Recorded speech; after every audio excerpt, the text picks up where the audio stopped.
Adrian Monk, Adonis Creed, Clarice Starling, all of the Skywalkers, and even Elsa, especially Elsa. All of them have this one thing that makes them turn from 2D characters into living, breathing 3D characters. And it's one thing that you probably haven't thought about when crafting characters. And I'm gonna tell you what it is. It's...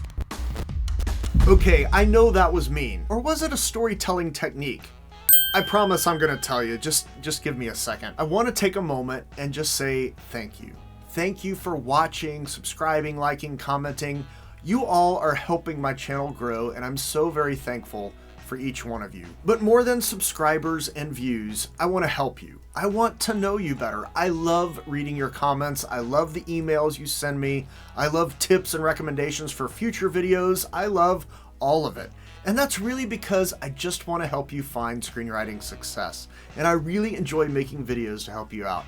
And some of you have taken advantage of the other resources that I have. My book on story structure and how stories work, my consulting services where I read your scripts and give you notes, not only on that script, but on your writing in general, or my online class, which is a masterclass crash course on screenwriting and storytelling, or my coaching program where I help you hone your process of writing marketable screenplays while giving you feedback all along the way. And there are links below to all those things if you're interested or if you want my help, so be sure to check them out, especially if you're serious about finding success. I'll help you get there faster and I'll help you navigate the choppy waters. But if there's something I can do to help you, please let me know. Comment, email, and I look forward to hearing from you and what you're working on. And if you're willing, drop a comment below about what you're working on. Now you can be a bit general, that's totally fine, like I'm working on a thriller or I'm working on an hour-long TV pilot or whatever. Still, I would love to know. Now I have to admit, I kind of feel a little bad about leaving you hanging earlier because the one thing that you can do to make your characters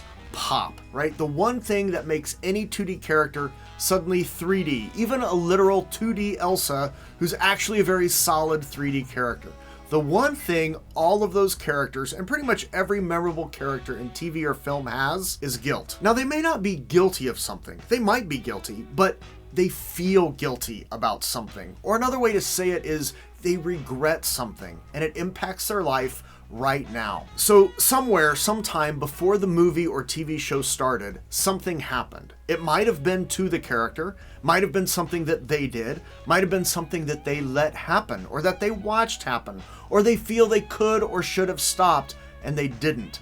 They feel guilty about something. They regret something, and it drives their character. And see, this is the problem a lot of screenwriters have, and you wouldn't know it because most of the stuff that makes it to the screen has gotten some notes and has fixed this problem. But so many screenplays I read have problems with flat characters. And most wannabe screenwriters are concerned about motivating their characters through the bulk of the story, as they should be. But that often translates into the first act of introducing characters becoming more like a paint by numbers thing and just making sure, okay, that's in there, that's in there, that's in there, that's in there, check, and the main character is just flat.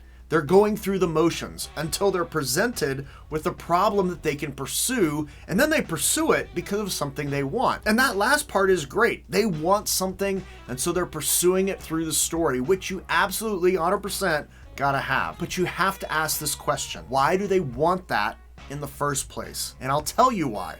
It's because they feel guilty. Guilty for what they had, guilty for what they lost, guilty for what they did, guilty for what they didn't do. It doesn't matter. They have some guilt, some regret, and that guilt is driving them when we meet them in the first place at the beginning of your script. Clarice feels guilty she couldn't save the lambs. Anakin feels guilty he couldn't save Padme. Adrian Monk feels guilty he couldn't save his wife or find out who killed her. Adonis Creed feels guilty about abandoning his childhood friend.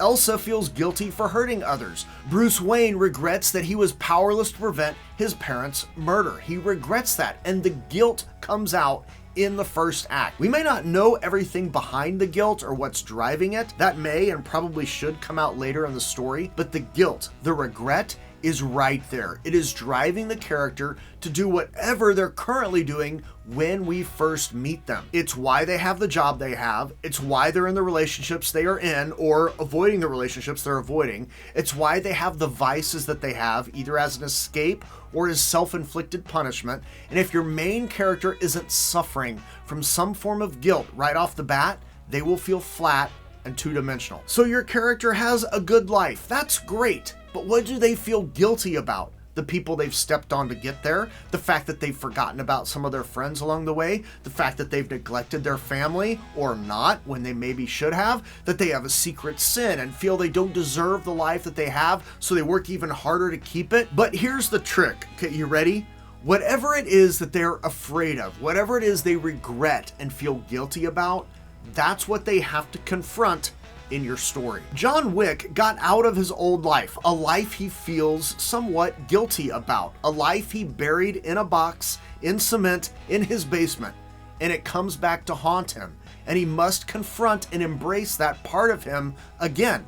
You know, and he even says, like, people keep asking me if I'm back. I'm thinking, yeah, I'm back. Elsa can't hide away and hide her power. She ultimately has to use it to protect her family. Anakin can't save Padme, Ben can't bring Han Solo back from the dead, Leia can't save everyone, Luke can't be scared of his family's past. They all have to confront the thing that they feel guilty about. And the best thing that guilt gets you as a storyteller is it gives you a place to move your character. If you have trouble arcing a character, giving them some guilt and having them confront that guilt will automatically give you some bones of a character arc. At minimum, it gives you a place to start and a place to end. And maybe your story ends and the character still feels guilty. I mean, maybe feeling even more guilty than they did at the beginning of the story. That's fine. Maybe they don't feel guilty anymore. Maybe they've let it go.